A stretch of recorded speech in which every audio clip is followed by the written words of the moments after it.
Today's story is Disney Mickey's Christmas Carol.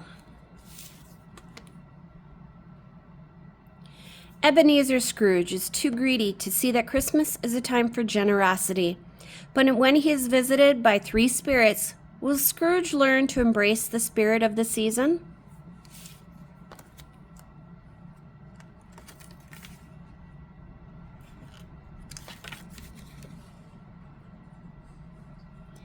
It was Christmas Eve, and Ebenezer Scrooge was rushing through snowy London. Scrooge didn't like Christmas, and he didn't believe in helping the poor. He barged past carolers and wouldn't give a penny to anyone. Even when Scrooge's nephew Fred stopped by his office shouting, "Merry Christmas, Uncle Scrooge!" Scrooge kicked him out. A while later, Scrooge's assistant, Bob Cratchit, stepped down from his stool to go home.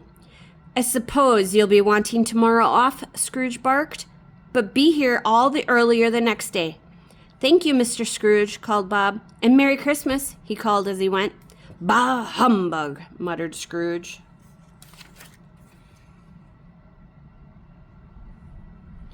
Later that night, Scrooge locked up his office and went home. As he went to open the front door, Scrooge took a closer look at his door knocker. He gasped. On the knocker was the face of his old business partner, Jacob Marley.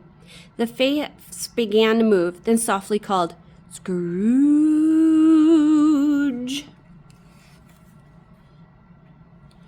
Frightened, Scrooge raced inside, but soon enough the ghost of his former partner appeared in front of him, chains circling his body. "Tonight you will be visited by three spirits," boomed Marley. "Listen to them. Do what they say, or your chains will be heavier than mine. Farewell, Ebenezer."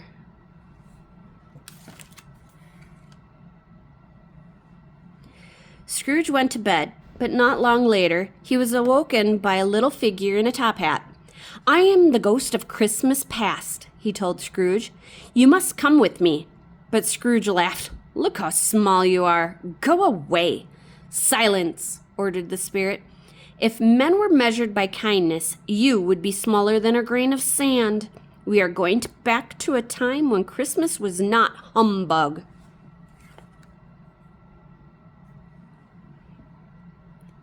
The spirit commanded Scrooge grab hold of his coattails, and remembering Marley's terrible warning, he held on. The windows flew open, and instantly they were soaring over rooftops and chimneys, the spirit's little umbrella keeping them aloft.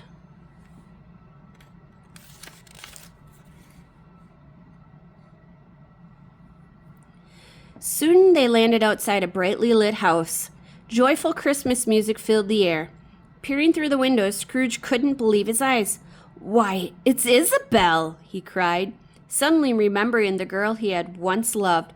"But who's she dancing so merrily with?" "That man was you, Scrooge," replied the spirit, "in the days when you too were kind and cheerful." Then the spirit whisked Scrooge away to another scene. Inside, Scrooge of many years before sat behind a desk covered in money. Isabel stood in front of him, tears in her eyes. "Why is Isabel crying?" asked Scrooge. Then he remembered he had taken Isabel's home from her when she could not pay her bills and refused to marry her.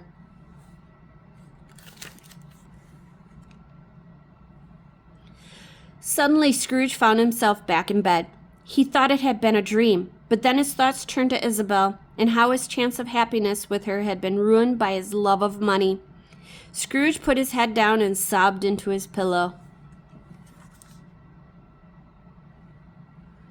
As he cried, Scrooge felt a heavy hand on his shoulder. He sat up, and beside his bed was a fierce-looking giant, feasting.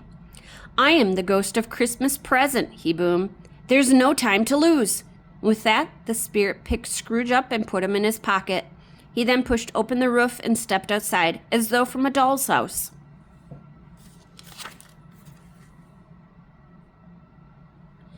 Scrooge peeked out of the giant's pocket. "I wonder where we're going," he said to himself. Pulling Scrooge from his pocket, the spirit tore a lamppost from the ground to use as a lantern as he walked through the streets. Soon they arrived at a tiny, run-down house. "What a dreadful little house," Scrooge exclaimed. "Who could live in such a place? Perhaps a miserable beggar?" "Look closer, Scrooge, and tell me who you see," said the spirit. Scrooge pressed his face against the glass for a better look. "Why, it's Bob Cratchit, my clerk," he said with surprise. "Does he live here?" The spirit scowled. "Look at how he lives thanks to your generosity. Look at the food his family must eat on Christmas Eve because it's all they can afford."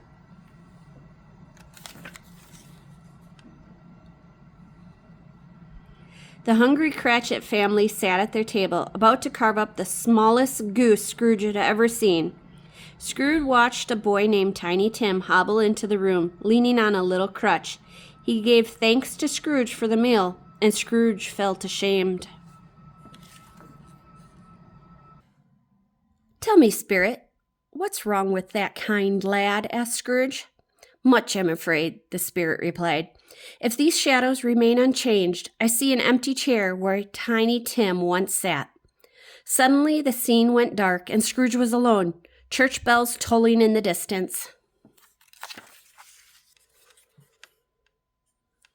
Just then, swirling smoke engulfed Scrooge, growing thicker and thicker until he couldn't see anything around him. The smoke blew into his nose and he coughed. As the smoke lifted, Scrooge found himself standing in a graveyard. There was tombstones everywhere, covered by snow. Scrooge looked up to find he was no longer alone. A horrible shadow, his face hidden inside a cloak, stood silently before him. "Are you the ghost of Christmas future?" stammered Scrooge. "Tell me, what will happen to Tiny Tim?" The spirit just looked at Scrooge, then raised his arm to point to something in the distance.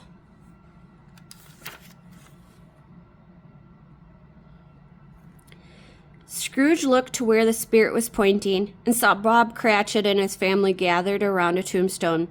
Bob knelt before a little gravestone, tears rolling down his face, and gently laid Tiny Tim's crutch on top. "Oh no!" Scrooge cried. "Spirit, I didn't want this to happen. Tell me these events can yet be changed." Scrooge noticed two grave diggers working. "I have never seen a funeral like this," one of them said. "No mourners, no friends to bid him farewell." Scrooge peered into the grave and asked the spirit who it belonged to. "Why, it's yours, Ebenezer." The spirit laughed as his hood fell from his face. "No, I'll change," cried Scrooge. The grave burst into flames, and the spirit pushed him in. "Let me out!" screamed Scrooge. "Let me—" Suddenly a bell tolled, and as Scrooge opened his eyes, he cried with joy. He was back in his bedroom. "It's Christmas morning!" he exclaimed. He threw on his coat and hat and raced for the door. He ran out onto the street calling, "Merry Christmas!" to everyone he met. He gave two men a bag of coins each, who stood there speechless, wondering what had changed in grumpy old Scrooge.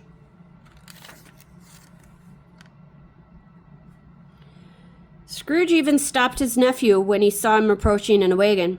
Fred was so surprised by his uncle's cheerfulness that he almost fell off his carriage. Waving goodbye to his nephew, Scrooge continued on his way to Bob Cratchit's house. Rat-tat! Scrooge knocked on his employee's door. Bob opened the door, and his face fell when he saw who it was. "Why, Mr. Scrooge, Merry Christmas. Won't you come in?" he said. Scrooge stomped inside and dropped a heavy sack on the floor. Scrooge then broke into a massive smile and told Bob he was getting a pay raise and he'd brought food and toys for his family. Bob Cratchit couldn't believe it. "Oh, thank you, Mr. Scrooge. Merry Christmas, Bob," Scrooge said, as the whole family danced with joy. "It was a Christmas miracle, and God bless us, everyone," said Tiny Tim. The end. Thanks for listening. Bye.